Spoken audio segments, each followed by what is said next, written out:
Hello everyone, welcome to round table study. तो बच्चों देखो, स्टार्ट करते हैं चैप्टर 3 का एक्सरसाइज 3.1 और देखते हैं फर्स्ट क्वेश्चन। और आई होप आपने प्रीवियस वीडियोस, इसके जो भी दो पिछले वीडियोस हैं, आपने उन सभी वीडियोस को देख लिया होगा। ओके।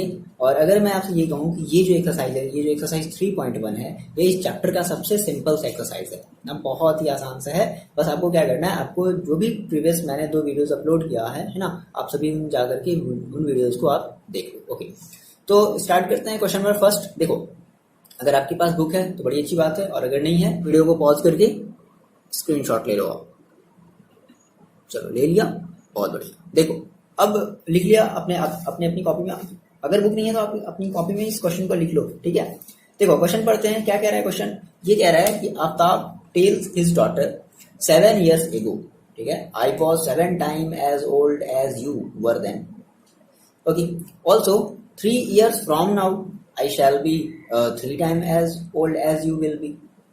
कह रहा है कि is it not this interesting? वो चलो अलग बात है, इंटरेस्टिंग है कि नहीं अभी पहले समझते हैं। Represent this situation algebraically and graphically. मतलब कि चलो देखो क्या कह रहा है, फिर से क्वेश्चन को पढ़ो। कह रहा है कि Aftab tales his daughter, Aftab जो अपनी बेटी को कह रहा है, क्या कह रहा है? 7 years ago, कि 7 साल पहले, आई was 7 times as old as you were। मतलब आज से 7 साल पहले जो है मैं, ठीक है, मैं तुम्हारी एज का 7 टाइम था, ठीक है। आई वॉज 7 times as old। देखो क्वेश्चन को पढ़ो, बहुत आसान है ना। समझाते हैं, देखो कैसे। पहले तो क्वेश्चन को तो समझ लो कि भाई दो जो फादर और डॉटर के बीच में कन्वर्सेशन हो रहा है, और वो फादर जो है वो कह रहा है, आफ्ताब जो अपनी बेटी को कह रहा है कि मैं 7 साल पहले तुमसे जस्ट 7 टाइम, मतलब मैं बड़ा था, ठीक है। आ रही बात समझ में? अच्छा, फिर अब 3 years फ्रॉम नाउ, अब से 3 साल बाद। फ्रॉम नाउ का मतलब होता है अब से 3 साल बाद, मतलब फ्यूचर की बात हो रही है अब, ठीक है। अब से 3 साल बाद, आई shall be 3 times as old as you। और अब से 3 साल बाद मैं तुमसे 3, मतलब 3 गुना, दैट इज 3 टाइम तुमसे बड़ा होऊंगा। मतलब देखो 7 साल पहले, जो 7 साल पहले था, ठीक है, 7 times as old as you were, 7 मतलब 7 साल पहले ये 7 गुना बड़ा था, ठीक है। और आने वाले 3 साल बाद, प्रेजेंट के आने वाले 3 साल बाद, यानी कि फ्यूचर में आने वाले 3 साल बाद ये अपनी बेटी से 3 गुना बड़ा होगा। ये तो बड़ा अजीब है। मतलब कैसे? मतलब ऐसा लग रहा है कि जो डॉटर है वो बढ़ रही है, और मतलब कुछ ऐसा ही लग रहा है, लेकिन एक्चुअल में देखो ऐसा नहीं। तो अब इस क्वेश्चन को समझने के लिए आपको पहले कुछ बेसिक सी बातें पता होनी चाहिए, ठीक है। तो वो बेसिक सी बातें क्या है? देखो, जब एज वाला जो क्वेश्चन होता है, तो एज वाले क्वेश्चन में 3 बातें आपको ध्यान रखनी। जैसे पहले बात समझो, बात समझना, यहाँ से भी लिखना नहीं, बस केवल आप बात समझो। एज वाले क्वेश्चन में हमेशा क्या बात बोलता है? जैसे बोलता है कि सम ईयर्स, क्या बोलता है इसे, क्या हो गया? ओके, क्या बोलता है? Some years ago. एगो का मतलब पीछे, ठीक है, पास्ट में। तो अगर जैसे बोलता है कि सम ईयर्स एगो, पहली चीज। दूसरी चीज बोलता है सम ईयर लेटर, लेटर बोल देगा, या कभी कभी हेंस भी बोल देता है, हेंस, ठीक है ना। मतलब हम अब बात करेंगे इसकी फ्यूचर की, ठीक है। Some year ago that is past, और सम ईयर हेंस या फिर later that is future. Okay, अब यहाँ पर एक चीज बच गया, क्या? प्रेजेंट। बात समझना थोड़ा सा, ऐसा समझ लो, कभी नहीं भूलोगे इस क्वेश्चन को, ठीक है। प्रेजेंट बच गया। तो कह रहा है कि ये जो सिचुएशन है, आप इस सिचुएशन को, आपने जो भी क्वेश्चन पढ़ा, इस सिचुएशन को आपको ग्राफ के थ्रू, और ये जो भी उसका जो मेथड, मतलब जो भी इक्वेशन है, हमें उसके फॉर्म में बना करके दिखाना है। देखो, तो अब यहाँ पर एक चीज बचता है, क्या? प्रेजेंट। अब हम क्या करते हैं कि हम प्रेजेंट की अपनी कोई भी वैल्यू मान लेते हैं। जैसे मान लो कि आफ्ताब की जो प्रेजेंट की जो वैल्यू है, सपोज करो कि लेट कर लेते हैं क्या, प्रेजेंट एज ऑफ आफ्ताब, ठीक है। उसकी प्रेजेंट एज क्या मान ले? एक्स मान लेते हैं, एक्स ईयर। मतलब कि इस समय, अभी जो प्रेजेंट जो चल रहा है, इसमें उसकी जो एज है वो एक्स ईयर है। अब उसकी जो डॉटर है ना, तो प्रेजेंट एज ऑफ डॉटर, ठीक है, प्रेजेंट एज ऑफ डॉटर। तो डॉटर की प्रेजेंट एज हम क्या मान ले? वाई मान लेते हैं, वाई ईयर मान लेते हैं। इतनी बातें समझ में आ रही है? अब आओ अपने क्वेश्चन पे। देखो क्वेश्चन क्या कह रहा है कि 7 ईयर्स एगो, देखो जब भी बोलता है 7 ईयर्स एगो तो चलो फिर हम 7 ईयर्स पीछे चलते हैं। जैसे भाई मान लो मैंने कहा कि आपकी जो एज है, मान लो अभी बच्चे आपकी जो एज है वो मान लो 15 ईयर्स है, ठीक है, और हम आपसे कहें कि ये बताओ 5 साल बाद आपकी एज कितनी होगी, ठीक है, या फिर 7 ईयर्स, सॉरी 5 साल बाद नहीं, 5 साल पहले आपकी एज कितनी होगी, है ना, 5 ईयर्स एगो आपकी एज कितनी रही होगी, या 7 ईयर्स एगो आपकी एज कितनी रही होगी, ठीक है, 10 ईयर्स एगो आपकी कितनी एज रही होगी। तो आप क्या करोगे, जैसे अगर हम आपसे ये कहें कि चलो बताओ 10 ईयर्स एगो आपकी कितनी एज रही होगी, तो आप क्या करोगे, आप करोगे ना 15 में से 10 को क्या कर दोगे, सबट्रैक्ट कर दोगे, यही तो करोगे, तो कितना आ जाएगा, 5 आ जाएगा। सिमिलरली ठीक है, देखो यहाँ पे दो बातें समझनी है, वही बस दो बातें समझनी है कि अगर सम ईयर्स एगो बोलता है तो जितने भी ईयर्स एगो बोलता है हम उतना ईयर जो है अपने प्रेजेंट एज से रिड्यूस कर देते हैं। तभी तो जब आप उस एज में जाओगे, जब आप 5 साल जब आप पहले जाओगे तो आपकी एज अब कितनी रही होगी, उस समय 5 साल के आप रहे होगे, ठीक है। और अगर हम बोल दें कि नहीं 5 साल बाद आपकी एज कितनी रही होगी, है ना, मतलब 5 ईयर्स लेटर आपकी एज कितनी रही होगी, तो हम क्या करेंगे 15 + 5 कर देंगे, दैट इज 20 ईयर आपकी एज हो जाएगी। मतलब कि 5 साल बाद अब से अगर देखो हमेशा हम ये जो सब्ट्रैक्शन एडिशन का काम करेंगे वो हमेशा हम अपने प्रेजेंट एज से करेंगे। तो 5 साल बाद आपकी जो एज होगी यानी कि 5 ईयर्स लेटर आपकी जो एज होगी वो आप 20 साल के हो जाओगे, और 10 साल पहले आपकी जो एज होगी वो आप 5 साल के होगे। आ रही बातें समझ में। तो अब जो आफ्ताब है वो क्या कह रहा है कि 7 ईयर्स एगो, ठीक है। तो चलो हम बात करते हैं 7 ईयर्स एगो, 7 ईयर्स एगो। तो देखो अब अगर हम बात करें 7 ईयर्स एगो की, तो 7 ईयर्स एगो आफ्ताब की भी एज कुछ और रही होगी, है ना, कुछ और रही होगी, और उसकी जो डॉटर है उसकी भी एज कुछ और रही होगी। तो सबसे पहले हम 7 ईयर्स बात करते हैं, 7 ईयर्स एगो बात करते हैं आफ्ताब की एज की, है ना। तो 7 ईयर्स एगो आफ्ताब एज कितनी रहेगी भाई, तो देखो प्रेजेंट एज कितनी है, x है, माइनस क्या कर देंगे 7। ये बात समझ में आ रही है क्या, बोलो, ठीक है, बहुत आसान है। 7 साल पहले भाई हम आफ्ताब की एज निकाल रहे हैं, तो 7 साल पहले उसकी एज कितनी होगी, तो जो भी उसकी प्रेजेंट एज है, प्रेजेंट एज में से 7 से 7 ईयर्स आप माइनस कर लो, ठीक है। अच्छा, फिर 7 ईयर्स एगो किसकी एज हम निकाल लें, दोनों की एज निकालेंगे, 7 ईयर्स एगो आफ्ताब की भी एज निकालेंगे और 7 ईयर्स एगो उसके डॉटर की भी एज निकालेंगे, ठीक है, क्योंकि वो एक दूसरे से रिलेट कर रहे हैं ना अपने आप को। अच्छा, तो डॉटर्स एज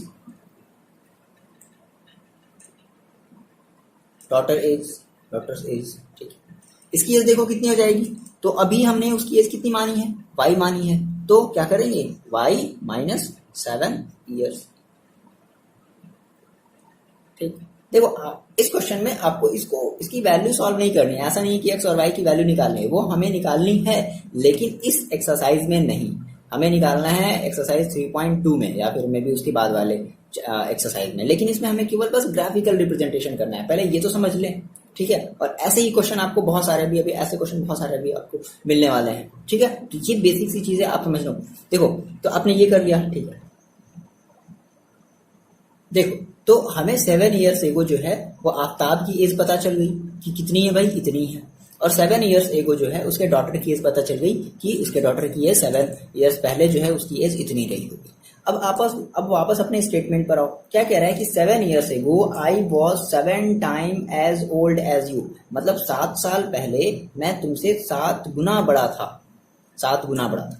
तो अब देखो अब इस टाइप के क्वेश्चन को हम कैसे डील करते थे। अब एक छोटा सा एग्जांपल समझो, मान लो सपोज करो आपकी एज है, सपोज करो x, ठीक है, आपकी एज x है, और हम ये कह रहे हैं कि आपकी जो सिस्टर है या आपके जो फादर हैं वो आपसे 7 टाइम्स बड़े हैं, वो आपसे क्या है 7 टाइम्स बड़े हैं, ठीक है। तो मान लो कि हमने कहा कि आपकी जो फादर है उनकी एज y है, और हम ये स्टेटमेंट के थ्रू कह रहे हैं कि आपके जो फादर हैं वो आपकी एज से 7 टाइम्स बड़े हैं, 7 टाइम्स बड़े हैं। तो अगर आप दोनों को अगर बराबर आना होगा, है ना, अगर आप दोनों को अगर बराबर करना है हमें, तो क्या करना पड़ेगा, बताओ क्या करना पड़ेगा।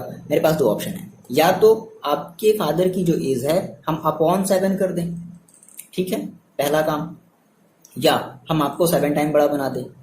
आ रही बच्चे बात समझ में, है ना। तो हम ये 2 काम कर सकते हैं, ठीक है। तब अगर हम आपकी एज में अगर 7 का अगर मल्टीप्लाई कर दें तो आपकी जो एज है आपके फादर की एज के इक्वल हो जाएगी, ऐसा ही तो होगा। अब देखो, अब इस वाले केस में हम आते हैं, ये तो छोटा सा एग्जांपल था, ठीक है। फॉर एग्जाम्पल ऐसे समझ लो, एक और देख लो, एक और एग्जाम्पल देख लो। ऐसे मैंने कहा कि आपकी जो एज है वो मान लो एक्स है, ठीक है। लेकिन अब हम कह रहे हैं कि आपके फादर की जो एज है वो मान लो 21 ईयर है, ठीक। 21 ईयर है, ये पहले इसकी ऐसी बातें होती थी, ठीक है। पहले बहुत जल्दी जल्दी शादी हो जाती थी, चलो ठीक है। तो और जैसे हम आपकी एज जो है वो हम नहीं बताएं, बस हम इतना कह दें कि आपकी जो फादर की एज है वो 21 ईयर्स है ना। अच्छा, तो अब क्या होगा कि अगर हम आपको अगर इतना हिंट दे दें कि आपकी जो एज है आपके फादर की एज से मतलब आपकी फादर की जो एज है आपकी एज की 7 टाइम है। क्या है? 7 टाइम है। तो आप क्या करोगे? आप यहाँ पे 7 टाइम है, दैट इज आप इक्वल रखने के लिए क्या कर दोगे? आप यहाँ पे 7 का मल्टीप्लाई कर दोगे, 7 को इधर एक्स को इधर छोड़ दोगे, 7 को इधर, दैट इज 3। तो आपकी एज कितनी होगी? 3, है ना। तो ये एक कॉन्सेप्ट समझ में आया, ठीक है। तो इसी तरीके से हमें क्या करना है, इसी तरीके से अब हमें इन दोनों एज को आपस में कंपेरिजन करना है। तो ये कह रहा है कि 7 साल पहले जो आफ्ताब की एज है, ठीक है, जो उसकी एज है वो उसके डॉटर की एज की 7 टाइम है। मतलब कि एक तरफ इसकी एज रखो, देखो x माइनस, अब देखो यहाँ पे हम क्या करेंगे, हम यहाँ पर करेंगे according to question. According to question, ये क्वेश्चन बोल रहा है, ठीक है, क्या कि x माइनस 7 मैंने इधर आफ्ताब की एज रख दी, ठीक है, और इधर मैंने रख दिया डॉटर की एज कितनी है, y माइनस 7, ठीक। अब बताओ किसकी एज बड़ी है? 7 ईयर्स पहले कौन सी एज बड़ी थी? आफ्ताब की एज बड़ी थी। कितनी बड़ी थी? 7 टाइम। यानी कि ये जो है ये 7 टाइम्स बड़ी है। तो अगर आपको इन दोनों को बेसिकली अगर इक्वल करना होगा तो आप क्या करोगे? इसमें आप 7 का मल्टीप्लाई करोगे, यही तो करोगे। सारी बातें समझना, ठीक है। तभी तो भाई इक्वल होंगी इन दोनों की एजेस। आप क्या कर रहे हो? आप यहाँ पे सिंबल इक्वल का लगा रहे हो ना, तो आपने ये इक्वल कब किया? आप जैसे ही आपने 7 का मल्टीप्लाई कर दिया उसके डॉटर की एज में, तो वैसे ही अब जो उसकी एज है वो दोनों की एजेस आपस में इक्वल हो गई। आगे बात समझे। अब इसको थोड़ा सा हम सॉल्व कर लेते हैं। तो क्या हो जाएगा, ये x minus 7 is equal to 7y और माइनस 7 समझा 49। और देखो क्या करते हैं कि हम इस सभी को इधर ले आते हैं, जितने भी हमारे वेरिएबल्स हैं इन सारे के सारे वेरिएबल्स को हम इस तरफ ले आ रहे हैं। तो कितना हो जाएगा? ये आपका हो जाएगा x माइनस, ये इधर 7 छोड़ दो, ये माइनस का 7y हो गया। और ये इसको ऐसा करते हैं वेरिएबल्स को या फिर सबको इधर ले आते हैं, ओके। ये हो जाएगा प्लस का 49 इज इक्वल टू 0। ये हुआ। अब देखो, अब क्या कर लो, देखो पहले x रख लेते हैं, दिख रहा है, ओके। x माइनस फिर y रख लेते हैं 7y। अब माइनस 7 और प्लस 49, ये आपका कितना हो जाएगा? प्लस का 42, ओके, प्लस का 42, ये हो गया इज इक्वल टू 0, ठीक है। इतनी बात समझ में आई? तो ये आपका हुआ फर्स्ट इक्वेशन। ये आपका क्या हुआ? ये आपका हो गया फर्स्ट इक्वेशन। ये बात समझ में आ रही है कैसे हुआ? ये वाला मेन इंपॉर्टेंट पॉइंट है यहाँ पे, अकॉर्डिंग टू क्वेश्चन। यहाँ से आपका सारा का सारा क्वेश्चन चेंज हो गया। ये बात समझ में आई? ये भी हमारा पहला स्टेटमेंट कंप्लीट हुआ है, ठीक है। पहला स्टेटमेंट कंप्लीट हुआ है। पहला स्टेटमेंट समझ में आया? कमेंट करके बता दो कि यहाँ से समझ में आ गया। चलो अब हम देखते हैं दूसरा स्टेटमेंट, ओके। ये बातें समझ में आ रही हैं? मिटाते हैं इसको। नोट डाउन कर लिया आपने? नोट डाउन कर लो वीडियो पॉज करके। अब देखो मिटाते हैं इसे। पहले इसके स्टेटमेंट पे आते हैं। क्या कह रहा है कि I shall be 3 time as old as you will be, मतलब 3 ईयर्स फ्रॉम नाउ। तो अब ले लेते हैं 3 ईयर्स लेटर। 3 year later. अब बताओ, तो हम क्या कर लें, 3 ईयर्स लेटर हम दोनों की एज निकाल लें, फिर से वही काम करेंगे। 3 ईयर्स लेटर हम फिर से दोनों की एज निकाल लेंगे, आफ्ताब की एज और डॉटर की एज। तो क्या हो जाएगा? आफ्ताब एज कितनी हो जाएगी? आफ्ताब की एज कितनी हो जाएगी? देखो x है, x प्लस 3 प्लस करेंगे। अगर फ्यूचर की बात करता है तो अपने एज को प्लस करेंगे। डॉटर की एज कितनी हो जाएगी? डॉटर की एज कितनी हो जाएगी? y प्लस 3 हो जाएगी। अब देखो क्वेश्चन क्या कह रहा है। अब ये कह रहा है कि आई शैल बी 3 टाइम, मतलब 3 साल बाद मैं तुम्हारे एज का जस्ट 3 गुना हो जाऊंगा, ठीक है, 3 टाइम्स। तो कौन 3 गुना हो जाएगा भाई? आफ्ताब की एज जो है वो 3 गुनी हो जाएगी। देखो कैसे हम रख लें, x प्लस 3, एक तरफ हमने आफ्ताब की एज रख लिया, अकॉर्डिंग टू क्वेश्चन हम कर रहे हैं फिर से, ठीक है। एक तरफ हमने आफ्ताब का एज रख लिया और एक तरफ हमने रख लिया उसके डॉटर की एज। अब कह रहा है कि आफ्ताब की जो एज है वो उसके डॉटर की एज की 3 गुनी हो जाएगी। तो कौन 3 गुनी हो जाएगी? ये आफ्ताब की एज 3 गुनी हो जाएगी। तो अब अगर आपको इक्वल करना है दोनों की एज को, तो आपको क्या करना पड़ेगा? उसके डॉटर की एज में 3 का मल्टीप्लाई करना पड़ेगा। ये बातें आ रही हैं समझ में? ठीक है, तो आपने मल्टीप्लाई कर दिया, कितना हो गया? ये हो गया आपके पास x plus 3 is equal to 3y और प्लस का 9। ओके, इसे सॉल्व कर लेते हैं अब। तो कितना हो जाएगा? x और माइनस का 3y और ये हो जाएगा प्लस का 3 और माइनस का 9 इज इक्वल टू 0। ओके, तो अब ये कितना हो गया? ये हो गया x माइनस 3y और ये हो गया माइनस का 6 इज इक्वल टू 0। ये आपका हुआ इक्वेशन नंबर। ठीक है, तो आपको दो इक्वेशन मिल गए। तो यही दोनों इक्वेशन क्या हो गया? ये आपका एल्जेब्रिकली रिप्रेजेंटेशन हो गया। ठीक है ना, तो आप दोनों लिख लेना, यानी कि क्या यहाँ से आप क्या लिख लोगे? हेंस एल्जेब्रिकली रिप्रेजेंटेशन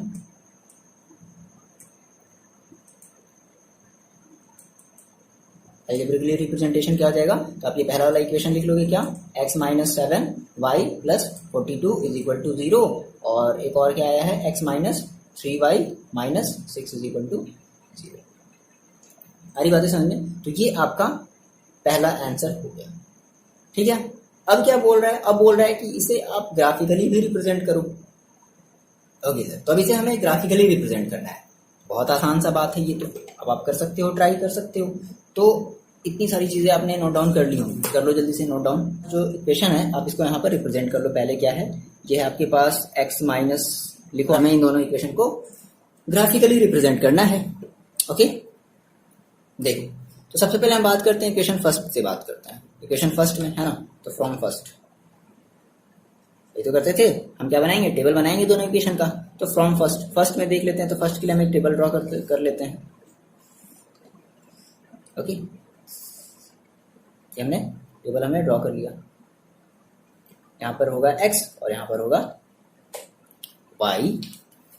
ओके, अब देखो, अब अगर हम x की वैल्यू, सपोज करो कि अगर हम x की वैल्यू अगर 0 रख दें, बात समझना, x की वैल्यू अगर हम 0 रख दें, तो देखो x की वैल्यू अगर हम 0 रखेंगे तो क्या हो जाएगा? ये पूरा का पूरा पोर्शन हो गया 0। चलो, तो हम यहाँ पे क्या कर रहे हैं? Put x is equal to 0। बस ये प्रोसेस है। अब आपको बाकी का जो कॉन्सेप्ट है वो समझ में आ गया। आप वीडियो पॉज करो और खुद से एक बार ट्राई करो। देखो, x की वैल्यू हमने रख दी 0, तो x की वैल्यू आप 0 रख दो, तो क्या मिल जाएगा भाई? ये मिल जाएगा 0 माइनस 7y और प्लस का 42 is equal to 0, that is minus का 7y। इस 42 इधर भेज दो, माइनस का 42, माइनस माइनस कैंसिल आउट हो गया। तो y इज इक्वल टू कितना हो गया? 42/7, दैट इज कितना हो गया? 6। तो x की वैल्यू हमने 0 रखी, तो y की वैल्यू कितनी आ गई? 6 आ गई। रख देते हैं यहाँ पे, x की वैल्यू 0 तो y की वैल्यू आ गई 6। पहली बात, ये पहला वाला पॉइंट समझ में आया, टेबल हमने कैसे निकाला। नेक्स्ट अब हम क्या कर दें? सोचो नेक्स्ट क्या कर दिया जाए। अब अब एक बार हम y की वैल्यू 0 रख करके देखते हैं। बात समझना, एक बार हम y की वैल्यू 0 रख करके देखते हैं। तो y की वैल्यू अगर आप यहाँ पर 0 रखोगे तो ये पूरा का पूरा पोर्शन हो गया 0। x is equal to minus 42। देखो सही तो है, माइनस 42 कोई बहुत मतलब सही है, मतलब फ्रैक्शन में वैल्यू नहीं, हमारा एक कंप्लीट इंटीजर है। लेकिन प्रॉब्लम क्या है? प्रॉब्लम है कि ये बहुत ज्यादा ही बड़ा है ना, बहुत ज्यादा बड़ा है ये। तो हम कुछ ऐसा करते हैं जब हमें, मतलब देखो प्रॉब्लम कुछ नहीं होगी, बस आपको थोड़ा सा ग्राफ बड़ा बनाना पड़ेगा। ठीक है, बात समझ रहे हो? 42 तक जाना पड़ेगा। तो ये थोड़ी सी प्रॉब्लम क्रिएट कर सकता है। तो इसके लिए देखो हम क्या करने वाले हैं, कोई बात नहीं। देखो हमारा अगर एक लीनियर इक्वेशन है ना, तो उसके एक दो नहीं बहुत सारे सॉल्यूशन होते हैं, है ना, इनफाइनाइट सॉल्यूशन होते हैं। एक लीनियर इक्वेशन की बात कर रहे हैं, इनफाइनाइट सॉल्यूशन होते हैं। जैसे ये एक इक्वेशन फर्स्ट है तो इसके बहुत सारे सॉल्यूशन होंगे। सॉल्यूशन का मतलब x की बहुत सारी वैल्यू होंगी, y की बहुत सारी वैल्यू होंगी, ठीक है, इनफाइनाइट होंगी। अब देखो, तो हम इस वाले मतलब x हम 0 नहीं रखते हैं। क्यों नहीं रख रहे हैं? क्योंकि 0 रखने पर बहुत ज्यादा हमारा बड़ा 42 आ जा रहा है, जो कि फिर हमें ग्राफ ड्रॉ करने में काफी प्रॉब्लम करेगा। तो सर फिर क्या किया जाए? कोई बात नहीं, कोई और दूसरी वैल्यू रख करके देखते हैं। चलो 1 रख करके देखो। जब आप 1 रखोगे तो कितना हो जाएगा? तो बेसिकली 1 रख लो। तो देखो अगर हम y की वैल्यू अगर 1 रख लेते हैं तो कितनी हो जाएगी? x minus 7 plus 42, minus 7 plus 42 कितना हो जाएगा? प्लस 42 माइनस 7 दैट इज 35, है ना, 35। ये भी बहुत ज्यादा बड़ी वैल्यू है ना। तो अब देखो एक और हम काम कर सकते हैं क्या, कि अब थोड़ी y की वैल्यू या x की वैल्यू थोड़ी ज्यादा और बड़ी रखो। जैसे मान लो कि अगर हम y की वैल्यू मान लो अगर हम 7 रख दें, क्योंकि ऑलरेडी हमारे पास एक 6 तो मिल चुका है ना, y की वैल्यू हमें एक 6 मिल चुकी है। तो हम y की वैल्यू मान लो अगर हम 7 रख देते हैं। चलो तो 7 रख करके देखते हैं। देख लो, पहले यहाँ पर चेक कर लेते हैं। 7 अगर हमने रख दिया तो कितना हो जाएगा, 7 7 जा 49 और माइनस का 49 और प्लस का 42 कितना आ जाएगा 7, यानी कि 7। ओके, तो हम क्या रख दें। अब देखो बच्चे, यहाँ से बात समझना, थोड़ा सा ये बस कैलकुलेशन वाला बस ये थोड़ा सा काम है। Put y is equal to 7, क्या रख दे रहे हैं, y की वैल्यू हम 7 रख दे रहे हैं। तो कितना मिल जाएगा हमें, रख दो, ये हो जाएगा x माइनस 7 7 दैट इज 49, या आरी बात समझ, यहाँ पे मैंने मल्टीप्लाई कर दिया, प्लस का 42 इज इक्वल टू 0। ठीक है, फिर ये कितना हो जाएगा, तो ये हो जाएगा x और माइनस 49 और प्लस का 42 दैट इज माइनस का 7 is equal to 0। So x is equal to 7। ठीक है, तो y इज इक्वल टू 7 रखने पर आपकी जो x की वैल्यू है वो भी कितनी आ रही है, 7 आ रही है। ठीक है ना, तो हमें दूसरी वैल्यू मिल गई क्या, कि हमने y इज इक्वल टू रखा 7 और x की वैल्यू कितनी आ रही है, 7। अब हम थोड़ा सा देखो, अब यहाँ पे थोड़ा सा चीजें थोड़ी सी कॉम्प्लिकेटेड हो गई, तो अब हमें एक और वैल्यू निकालनी पड़ेगी। बात समझना, अब हमें एक और वैल्यू निकालनी पड़ेगी, तो हमें एक और वैल्यू निकालने जा रहे हैं। अब भाई क्या रख लिया जाए, हमने एक बार x इक्वल टू 0 रख लिया, या फिर हमने y इक्वल टू 6 रख लिया, x इक्वल टू 7 रख लिया और y इक्वल टू हमें 7 मिल गया, इक्वल टू 5। ठीक है, पुट कर दें, y इक्वल टू 5 पुट कर देते हैं, तो देख लो क्या हो जाएगा, x माइनस 7 इंटू 5 कितना हो जाएगा, 35 प्लस 42 इज इक्वल टू 0। ठीक है, इसको सॉल्व कर लें तो कितना आ जाएगा, तो ये हो जाएगा x और माइनस कितना हो जाएगा 7, सॉरी प्लस का 7 is equal to 0। So x is equal to minus 7, तो x की वैल्यू कितनी आ गई, माइनस 7 आ गई। देखो यहाँ पे वैल्यू से कोई मतलब नहीं है, मतलब आपकी x की वैल्यू 5 कुछ भी हो सकती थी, मतलब आप कुछ भी ले सकते थे, है ना। हमने ये चीज ऐसा क्यों लिया, सिंप्लिसिटी के लिए। अब चाहे वो जो स्टार्टिंग में जो 42 वाली जो वैल्यू आई थी ना y की, आपकी वो भी वैल्यू सही थी, या x की जो 42 वो भी वैल्यू सही है ना, गलत कुछ नहीं है। लेकिन बेसिकली कि ज्यादा हमारा लंबा ग्राफ, बड़ा सा ग्राफ ना हो जाए, फिर उसके लिए हमें स्केलिंग किसी दूसरे तरीके से फिर करनी पड़ेगी, तो इसके लिए फिर हम ये काम कर रहे हैं। तो हमने 3 वैल्यू निकाल ली, है ना, कौन कौन सी, y इज इक्वल टू क्या है 5 है और x is equal to minus 7 है, तो y की वैल्यू में रख दी यहाँ पर 5 और x की वैल्यू कितनी आ गई, माइनस का 7। आप ये चीजें पहले नोट डाउन कर लो। ओके, नोट डाउन कर लिया। ओके सर, अब हम यहाँ पे बात करते हैं फ्रॉम इक्वेशन 2। हम 2 के लिए भी हमें एक टेबल बनाना पड़ेगा हमें, है ना। चलो, आप इस क्वेश्चन को अच्छे से घर पे प्रैक्टिस कर लेना। ठीक है, बहुत ही आसान सा क्वेश्चन है, बस ये आपको लग रहा है क्यों, क्योंकि बस कैलकुलेशन है इसमें। ठीक है, जितना बढ़िया आप सोच सकते हो, जितना बढ़िया आप, जितनी बढ़िया आपकी कैलकुलेशन है, उतना बढ़िया आपके लिए ये चैप्टर उतना ही बढ़िया साबित होगा। देखो, तो अब हम बात करते हैं इक्वेशन 2 की। अगर हम बात करें तो इक्वेशन 2 हमारे पास क्या है, इक्वेशन 2 हमारे पास है x माइनस 3y माइनस 6। चलो, सबसे पहले हम क्या रख दें, सबसे पहले हम x की वैल्यू रख देते हैं 0। ठीक है, तो पुट, बस सबसे पहले तो यही काम करेंगे, x इक्वल टू, सबसे पहले सिंपल वाला काम किया जाता है ना, x इक्वल टू 0 रख दो इसमें, तो 0 minus 3y minus 6 is equal to 0। ये कोई सॉल्व करना जरूरी नहीं, अगर आप सॉल्व कर ले रहे हो अपने मन में तो बहुत अच्छी बात है, बस ये आप टेबल में शो कर दो। ओके, तो 0 minus 3y minus 6 that is कितना हो जाएगा, माइनस का 3y is equal to 6। So y is equal to कितना हो जाएगा, 3 अपॉन माइनस का 3, सॉरी 6 अपॉन माइनस का 3 दैट इज कितना आ गया, माइनस का 2। तो अगर आपने x इक्वल टू 0 रखा है तो y की वैल्यू आपको कितनी मिल गई, माइनस का 2। तो रख दो x y, अगर आपने 0 रखा तो y की वैल्यू मिल गई माइनस का 2। ये हुआ पहला। अब देखो, अब क्या किया जाए, देख लेते हैं यहाँ पे। तो ये हो जाएगा x minus 0 minus 6 is equal to 0। So x is equal to 6 मिल गया, बढ़िया। तो y की वैल्यू 0 रखने पर x की वैल्यू क्या मिली है, 6 मिली है। एक और वैल्यू निकाल लेते हैं, या फिर इतना ही सफिशियंट है, चलो एक और निकाल लेते हैं। अच्छा, एक और क्या किया जाए सर, अब क्या कर दिया जाए, देखो अगर हम यहाँ से मान लो x की वैल्यू मान लो, अगर हम मान लो 2 रख दें, ठीक है, तो 6 माइनस 2, नहीं फ्रैक्शन में आ जाएगा, फ्रैक्शन में नहीं लेना है। ओके, तो फिर क्या रखते हैं, x की वैल्यू मान लो अगर हम 3 रख दें, तो 3 माइनस 6 माइनस 3, हाँ सही, तो क्या रख दें, पुट, ये बस सोचना है आपको। ठीक है, x इक्वल टू हम क्या रख दें, 3 रख दें, तो कितना आ जाएगा, 3 minus 3y minus 6 is equal to 0, दिख रहा है। ओके, उसके बाद 3, एक मिनट, माइनस का 3y और ये हो गया माइनस का 3 इज इक्वल टू 0। सो ये देखो, माइनस का 3y इज इक्वल टू 3। सो ये कितना हो गया, y is equal to minus का 1। तो x इज इक्वल टू 3 रखने पर y की वैल्यू कितनी मिल रही है, -1 मिल रही है। ठीक है, तो x की वैल्यू हमने रख ली कितनी, 3, और y की वैल्यू मिल गई -1। ये बातें समझ में आ गई? ठीक है, मिटा दें इसको, नोट डाउन कर लो जल्दी से, घर पे आप इसको प्रैक्टिस करोगे पूरा का पूरा, ठीक है ना। चलो हटाते हैं इसे। ओके सर, तो आपको ये 2 इक्वेशन मिले। इन 2 इक्वेशंस को अब हमें क्या करना है, अपने ग्राफ पेपर पे हमें इसे ड्रॉ करना है, ठीक है। तो जिस तरीके से हमने एग्जांपल्स में हमने ड्रॉ किया था, उस तरीके से हम ड्रॉ नहीं करने वाले हैं। एग्जैक्टली हम ग्राफ पेपर में हम इसको ड्रॉ करके आप लोगों को दिखाएंगे कि किस तरीके से हम इसे ग्राफ पेपर में ड्रॉ कर सकते हैं, ठीक है। और इसके बेसिस पे आप एग्जाम्पल्स वाले क्वेश्चन को भी अपने ग्राफ पेपर में ड्रॉ कर लेना। चलो, तो हमने कहा सर हमें ये कोऑर्डिनेट हमें मिल गया है ना, ये सारी चीज़ें आपको मिल गई ना, ये तो इतना क्लियर है आपको। अब हमें इन सारी चीज़ों को ग्राफ पेपर पे शो करना है। चलो, तो हमारे हमारे पास ये बेसिकली एक ग्राफ पेपर है, ये ग्राफ पेपर है। सबसे पहले आप क्या करो, इस ग्राफ पेपर पे एक्स एक्सिस, ये आपकी एक्स एक्सिस है और ये आपकी वाई एक्सिस है, ये आप अपने ग्राफ पेपर पे बना लो। चलो, इतना बना लिया। अब देखो क्या करना है। अब हम इसमें क्या करते हैं, हम इसमें मेंशन करते हैं क्या, नंबर। देखो बेसिकली हमारे पास जो नंबर है, एक्स की जो वैल्यू है 0 7 -7 है, यानी कि 0 से लेकर के 7 तक, और मिनिमम -7 तक गई है। वाई की वैल्यू 6 7 5, यानी कि मैक्सिमम 5 तक, सॉरी 7 तक गई है। तो सबसे पहले आप क्या कर लो, नंबरिंग कर लो अपने ग्राफ पेपर पर।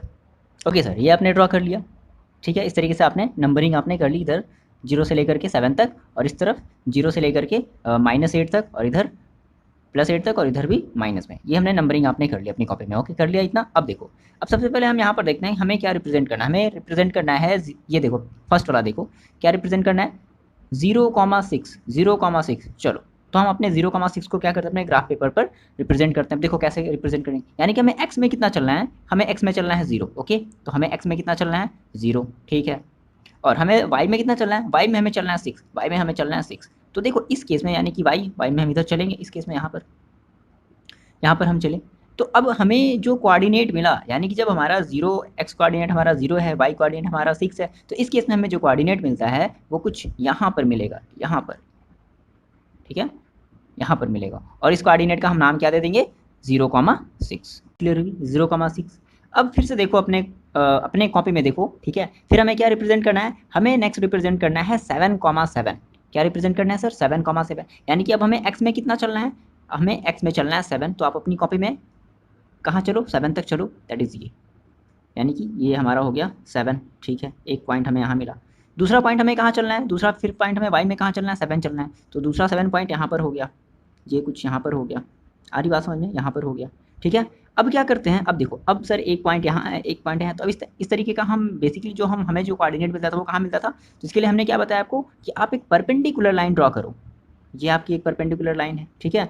और देखो ये आपकी परपेंडिकुलर लाइन है। तो ये दोनों लाइनें देखो एक दूसरे को कहाँ पर मीट करी थी, देखो एक लाइन यहाँ पर थी, ठीक है, और एक लाइन देखो यहाँ पर। तो यहाँ पर एक दूसरे को मीट कर रही है, तो जहाँ पर मीट कर रही है वहीं पर हमारा क्या हो जाएगा, यहीं पर हमारा हो जाएगा कोऑर्डिनेट। ओके, तो इस जगह पर हमारा हो जाएगा क्या, इस जगह पर हमारा हो जाएगा कोऑर्डिनेट, ठीक। और इस कोऑर्डिनेट को हम क्या नाम देंगे, इस कोऑर्डिनेट को हम बोलेंगे 7,7। क्या बोलेंगे, 7,7, ठीक है। नेक्स्ट देखो अपनी कॉपी में, नेक्स्ट आपकी कॉपी में क्या है, -7,5 है। नेक्स्ट आपको क्या ड्रॉ करना है, नेक्स्ट आप अपना कोऑर्डिनेट देखो अपनी कॉपी में क्या है, -7 एक्स में चलना है और 5 वाई में चलना है। ओके सर, तो हम चलते हैं, हमें कहाँ चलना है, हमें चलना है -7 एक्स में। ओके, तो माइनस वाले आप अपने कोऑर्डिनेट में चलो, एक्स के माइनस वाले कोऑर्डिनेट, दैट इज यहाँ पर देखो, आप यहाँ पर चलोगी -7, है ना। अब अपनी कॉपी में चलो, ठीक है, वीडियो पॉज करके, इतना आपने चला। और वाई में हमें वाई में कितना चलना है, वाई में हमें चलना है 5। ओके, तो 5 हमने यहाँ तक चल लिया, ये देखो ये हमारा 5 हो गया, है ना। वाई एक्स में हमने 5 तक चल लिया। अब क्या करते थे सर, अब कैसे करते थे, तो हम क्या करते थे, हम एक परपेंडिकुलर लाइन ड्रॉ करते थे, ठीक है। ये हमने एक परपेंडिकुलर लाइन हमने ड्रॉ करी, ठीक है। एंड सिमिलरली हमने ये एक परपेंडिकुलर लाइन ड्रॉ करी। तो देखो ये दोनों पॉइंट एक दूसरे को यहाँ पर मीट कर रहे हैं, यहाँ पर मीट कर रहे हैं ना, यहाँ पर मीट कर रहे हैं। तो यहाँ पर हमारा क्या मिला, एक कोऑर्डिनेट मिला। यहाँ पर हमें क्या मिला, यहाँ पर हमें एक कोऑर्डिनेट मिला। ओके, आगे बातें समझ में, अपनी कॉपी में ये चीज़ मेंशन करो। तो आपको एक कोऑर्डिनेट यहाँ पर मिला, एकदम इस पॉइंट पर, ठीक है। चलो, अब यहाँ पर इस कोऑर्डिनेट का नाम क्या हो जाएगा, इस कोऑर्डिनेट का हम नाम क्या देंगे, इस कोऑर्डिनेट का हम नाम देंगे -7,5। इतनी बातें समझ में आई। अब क्या करो, देखो अब आपको ये 3 कोऑर्डिनेट आपको दिख रहे हैं, कहाँ कहाँ सर, एक कोऑर्डिनेट यहाँ दिख रहा है, एक कोऑर्डिनेट यहाँ दिख रहा है, और एक कोऑर्डिनेट यहाँ दिख रहा है। अब आप क्या करो, इन स्केल देखो, आप क्या करो, अपने स्केल को लो और इन तीनों पॉइंट्स को आपस में मिलाते हुए एक लाइन ड्रॉ कर लो। कर लिया ड्रॉ, लाइन ड्रॉ कर ली। ये आपका लाइन कुछ जो है हमारे इस वाले इक्वेशन का, ये जो हमारा इक्वेशन था, इस वाले इक्वेशन का ये हमारा लाइन जो है वो ड्रॉ हो गया। ओके,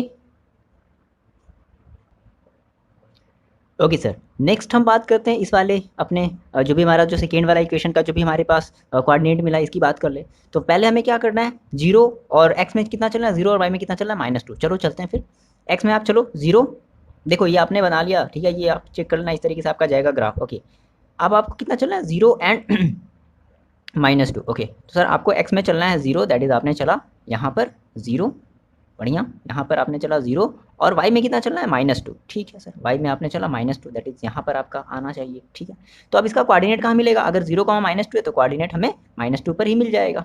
ठीक है, तो ये हमें कोऑर्डिनेट मिल गया, यानी कि हमारा पहला कोऑर्डिनेट मिला क्या, 0, -2। आप इसका यहाँ पर नाम लिख लो क्या, 0, -2, ये हमारा एक कोऑर्डिनेट मिल गया 0, -2। ठीक है, नेक्स्ट आप अपनी कॉपी में देखो, नेक्स्ट आपका टेबल क्या है, 6, 0 है, यानी कि एक्स में आपको चलना है 6 और वाई में चलना है 0। चलो 6, तो एक्स में यहाँ पे आपको कितना चलना है, 6 चलना है, ये रहा आपका एक्स में 6। ठीक है, ये आपका रहा एक्स में 6, आप एक पॉइंट यहाँ पर टिक करो अपनी कॉपी में। अच्छा, फिर हमें कितना चलना है 0, वाई में कितना चलना है 0, तो 0 दैट इज़ यहाँ पर। ठीक है, तो इस केस में हमें कोऑर्डिनेट कहाँ मिल जाएगा, इस केस में हमें कोऑर्डिनेट जो है वो यहीं पर मिल जाएगा, 6 के ही पास मिल जाएगा। ठीक है, और इस पॉइंट का, इस कोऑर्डिनेट का हम नाम क्या दे देंगे, 6, 0। ये बात आ रही समझ में, ये आपका पॉइंट हो गया 6, 0। नेक्स्ट आप अपनी टेबल में देखो क्या है, 3, -1, कितना चलना है, एक्स में हमें चलना है 3, एक्स में हमें चलना है 3, एक्स में हमें चलना है 3, बहुत बढ़िया। तो एक्स में आपने चल लिया 3, ये आपने चल लिया 3, और वाई में आपको कितना चलना है, -1। ठीक है, वाई में आपको चलना है -1, चलो वाई में आपने चलना है, आपको कितना चलना है, -1, ये यहाँ पे आपने चल दिया। ठीक है, तो अब सर इसका कोऑर्डिनेट जो है सर कहाँ पे मिलेगा, तो वही सेम, वही फिर से रूल अप्लाई करो क्या, परपेंडिकुलर। तो आपने ये एक लाइन ड्रॉ करी, परपेंडिकुलर आपने लाइन ड्रॉ करी, और आपने ये एक परपेंडिकुलर लाइन ड्रॉ करी, तो देखो ये दोनों एक दूसरे को यहाँ पर कट किए, है ना, यहाँ पर कट किए, तो यहाँ पर हमने एक सर्किल बना दिया और यहाँ पर हमने एक छोटा सा पॉइंट लगा दिया, इस तरीके से शो करते हैं। ठीक है, अब देखो अब क्या करना है, अब इन तीनों पॉइंट्स को, ये जो पॉइंट्स है इन तीनों पॉइंट्स को एक ऐसे मिलाते हुए एक लाइन आप अपनी कॉपी में स्केल को मिलाते हुए ऐसे आप लाइन एक ड्रॉ कर लो। ओके, आपने ड्रॉ कर लिया, तो आपको कुछ लाइन कुछ इस तरीके से मिले। ओके सर, तो ये आपने इस तरीके से जो है आपने ग्राफ को ड्रॉ कर लिया, और यही आपका जो है ग्राफिकल रिप्रेजेंटेशन है, और आप अपनी कॉपी में भी सेम इस तरीके से आपको ग्राफ जो है वो ड्रॉ करना है। तो बेसिकली ये एक फर्स्ट क्वेश्चन था, तो फर्स्ट क्वेश्चन में हमने ये देख लिया कि बेसिकली किस तरीके से हम ग्राफ को रिप्रेजेंट करते हैं। अगर ये बातें आपको समझ में नहीं आई होंगी तो सिमिलरली हम इसका सेकेंड क्वेश्चन भी करने वाले हैं, और उसमें भी हम इसी सारे क्वेश्चन को इसी तरीके से हम अपने ग्राफ को ड्रॉ करने वाले हैं। ओके, चलो मिलते हैं नेक्स्ट वीडियो में नेक्स्ट क्वेश्चन के साथ।